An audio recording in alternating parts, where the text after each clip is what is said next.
as you can see, it's a breaking news situation here. I was literally running here at about 3:30 this afternoon. We are on 2nd Avenue. I got as far as East 9th Street. The situation happened between 7th Street and St. Martin's on 2nd Avenue. There are a number of people in critical condition.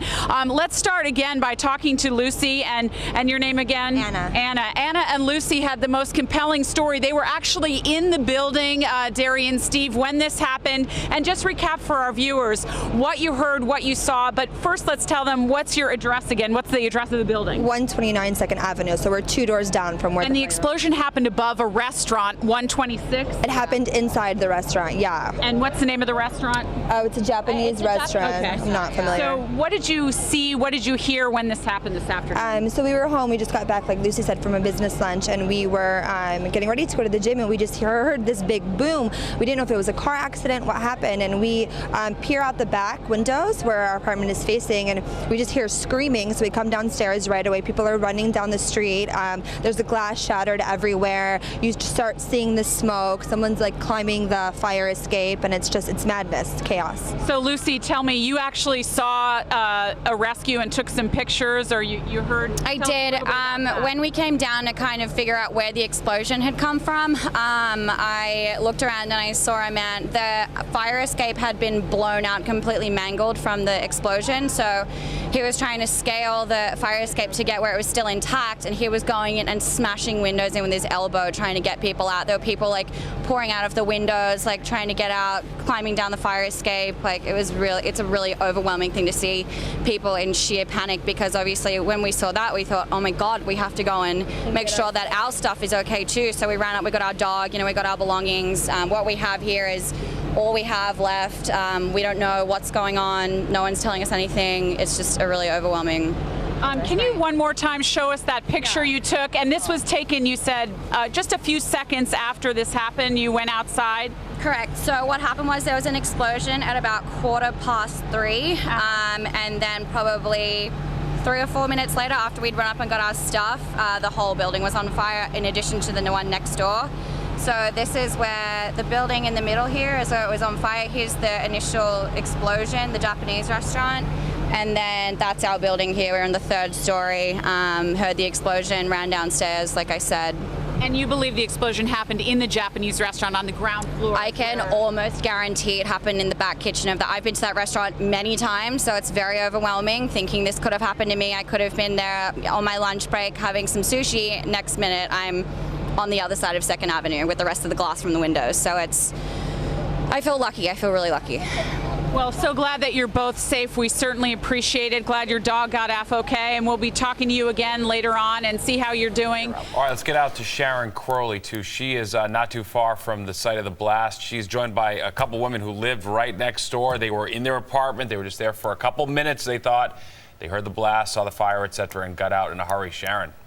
Yeah, and we actually have an update on their status there. I'm going to tell you that in just a minute. And in fact, they took some incredible pictures, which we have sent to MyFoxNY, and we will be sending out to you and showing you shortly. Now, Amy and Lucy are joining me now with your dog as well and your friend here. You just talked with firefighters because you've been displaced, because you don't know where you're staying tonight, and you're not able to get back into your home. What did they tell you? Very briefly, apparently the Red Cross are being dispatched and they're coming down soon. So, let's hope that one of them finds us or we find them in the next few hours. And the firefighter said that the fire had spread to how? Now, yeah, has spread to 3 buildings now, so including ours, obviously. So we don't know how high or what happened, but 3 buildings are now on fire. And, I know this has been a pretty traumatic feeling you've been having over the last, you've been reaching out to your family in Australia and said they're hearing about it in Australia? Yeah, so I've had a lot of people, coincidentally, how many fires happen in New York every year, and it just so happens that it's my building that's on fire, and everyone in Australia that I know has been trying to contact me, making sure I'm okay. So obviously, the thoughts are with the people that were in the building. Anyone that's actually been affected, that I think is the biggest issue. And I think, hopefully everyone was okay. And yeah, all we lost is kind of our house at this point, we think. We don't really know. We have our dog, we have our immediate belongings.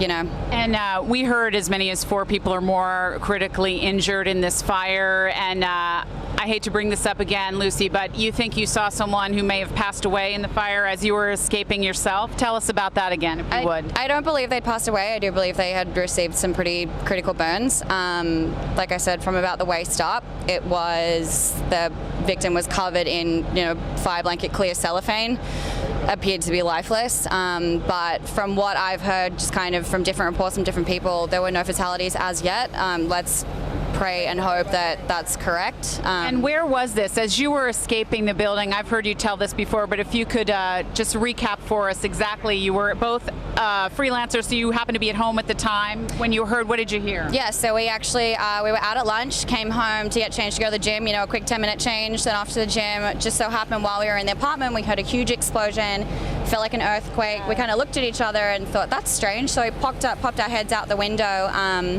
saw the back window, and our neighbor looked at us and thought, what was that? And we ran downstairs, ran outside, realized that the whole building had exploded outways.